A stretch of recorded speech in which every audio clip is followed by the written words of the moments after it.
Is it possible to get 99% in your boards class 10? So here's what you need to know.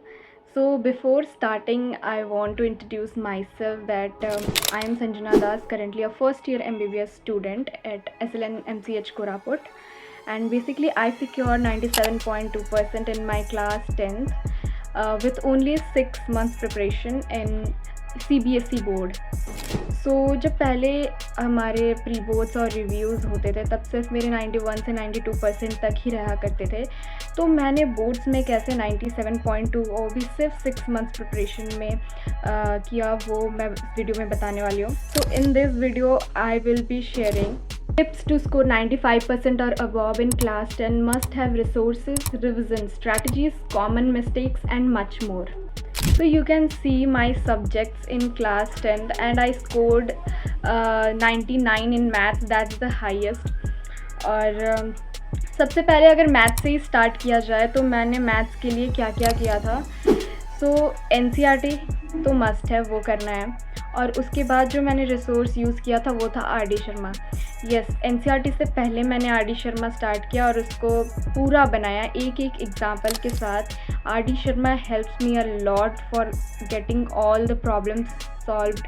अगर आप RD Sharma सबसे पहले करते हो ना, तो आई विल एश्योर कि कोई भी क्वेश्चन ऐसा नहीं है जो NCERT से आपके ना बने. मैं साइंस की बात करूँ तो फिज़िक्स, केमिस्ट्री एंड बायोलॉजी, इसके लिए मैंने NCERT और अपने क्लास नोट्स ही फॉलो किए थे. और उसके साथ हमें जैसे सैम्पल पेपर्स होते हैं, प्रीवियस ईयर क्वेश्चंस होते हैं, वो बहुत इंपॉर्टेंट होते हैं, तो वो बिल्कुल लगाने चाहिए. और उसके साथ मैं एग्ज़ाम आइडिया फॉलो करती थी क्योंकि उसमें PYQ वगैरह, NCERT एग्जाम्पलर वगैरह सब आपको इकट्ठे मिल जाएंगे. तो it is a must have resource for science.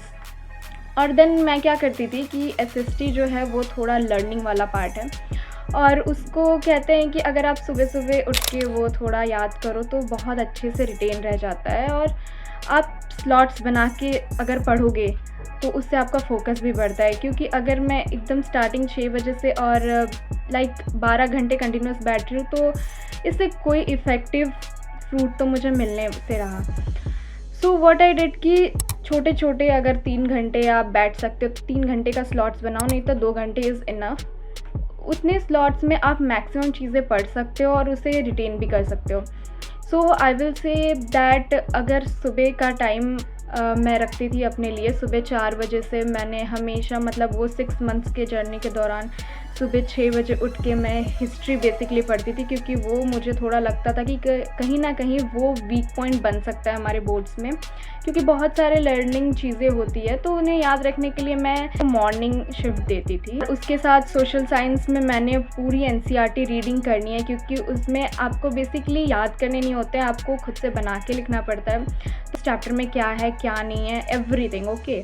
और उसके साथ मैंने उसकी भी एग्ज़ाम आइडिया या फिर तो कोई भी प्रीवियस ईयर की क्वेश्चन सैम्पल पेपर्स वगैरह देख लो. It's basically helpful. ओवरऑल अगर मैंने सारे मेन सब्जेक्ट्स की बात कर ली है, अगर ओवरऑल देखा जाए तो मैंने सब में NCERT तो बुक फॉलो करनी है और उसके साथ बेसिकली मैंने सैम्पल पेपर और PYQ किए हैं और ये आई थिंक इनफ है. और अगर आप मैथ्स कर रहे हो तो RD शर्मा या फिर तो RS Agarwal, I will suggest ये दोनों बुक ज़रूर कर लेना. रिसोर्सेज की बात में अगर आप जितने मिनिमम रिसोर्सेज और उसका मैक्सिमम यूटिलाइजेशन करोगे, आई विल एश्योर कि ये बहुत ज़्यादा आपको फ्रूटफुल रहेगा. क्योंकि आप एक साथ अगर 50 बुक लेके बैठोगे तो शायद नहीं होगा, उतना रिटेन नहीं कर पाओगे आप लॉन्गर टाइम के लिए. तो बेसिकली ये ज़रूरी होता है कि आप कम से कम रिसोर्सेज को बहुत ज़्यादा यूटिलाइज़ करो, उसको बहुत ज़्यादा टाइम दो. मीन्स एक बुक को आप 10 टाइम्स रीड करो और रिवीजन आपको 2 से 3 बार आपके बोर्ड एग्ज़ाम से पहले तक करनी है. और सारे टेस्ट देने हैं, लाइक रिव्यू, प्री बोर्ड मैं भी देती थी. हाँ, थोड़े नंबर कम आते थे, थोड़े परसेंटेज कम आते थे, बट इट वॉन्ट मैटर. क्योंकि आप जैसे जैसे एग्ज़ाम्स देते जाओगे, सैम्पल पेपर्स उसी 3 घंटे में करोगे ना, तो आपका हैबिट बन जाएगा एग्ज़ाम देने का और वो गलती आपका दोबारा नहीं होगा. अपने मिस्टेक्स को एनालाइज करो कि कहाँ गलती हो रही है, किस क्वेश्चन में गलती हो रही है, किस पॉइंट्स को ऐड करने पड़ेंगे. नेक्स्ट टाइम जो आपका एग्ज़ाम होगा ना, आप फिर से वही गलती नहीं करोगे. आपका क्लास टाइम अलग रहना चाहिए जब आप अपना स्कूलिंग करोगे. ऑफ कोर्स आप स्कूलिंग कर रहे होंगे क्लास 10 में, और अगर आप अभी क्लास 10 में जाने वाले हो तो ये वीडियो बहुत हेल्पफुल हो सकता है आई विल से, क्योंकि हमें अगर पहले से गाइडेंस मिल जाए कि हमें कैसे पढ़ना है तो मुझे लगता है कि वो चीज़ बहुत ईजी हो जाती है हमारे लिए। सो आई विल से कि जब आपका क्लास 10 स्टार्ट होता है तब आप RD शर्मा से स्टार्ट कर लो मैथ्स में, और NCERT सारे सब्जेक्ट की पढ़ना स्टार्ट कर दो।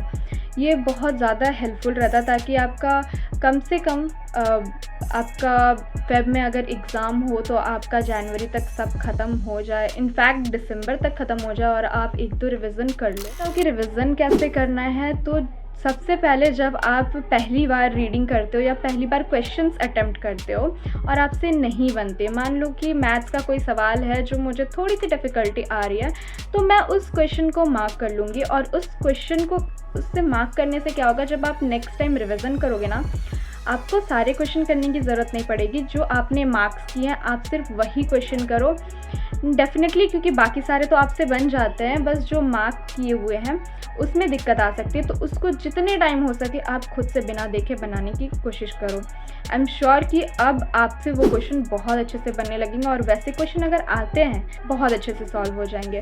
और यही चीज़ सिर्फ मैथ्स के लिए नहीं, साइंस फिज़िक्स वगैरह के लिए भी आप यूज़ कर सकते हो। बेसिकली हमें लगता है कि फ़िज़िक्स के न्यूमेरिकल्स ज़्यादा नहीं आते या फिर कोई वैल्यू नहीं रखते बोर्ड एग्ज़ाम में, सिर्फ थ्योरी लिखना होता, तो ऐसा नहीं है। न्यूमेरिकल्स भी आपको साथ साथ करने पड़ेंगे, बिकॉज़ न्यूमेरिकल्स क्या होता है ना, न्यूमेरिकल से हम थ्योरी भी जान सकते हैं।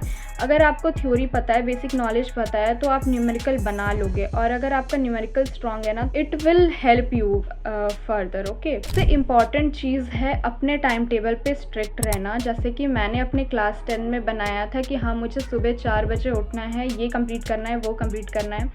तो डेली टारगेट, डेली शेड्यूल आप अपना तय करो, उस हिसाब से उसे फॉलो करो।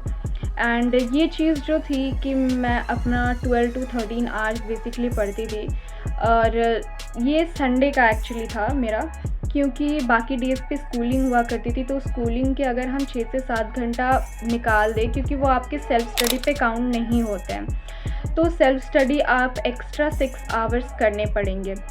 जो भी पढ़ाई हुआ है उसको रिवाइज़ करो, उसके एक्स्ट्रा क्वेश्चन लगाओ। मीन्स आई विल से कि जो भी आपका अगर मैथ्स में या साइंस में कोई चीज़ पढ़ाई हो रहा है, तो देखो कि उस टॉपिक से पिछले साल क्या क्या क्वेश्चन आए थे, उसके NCERT एग्जाम्पलर्स क्वेश्चंस करो।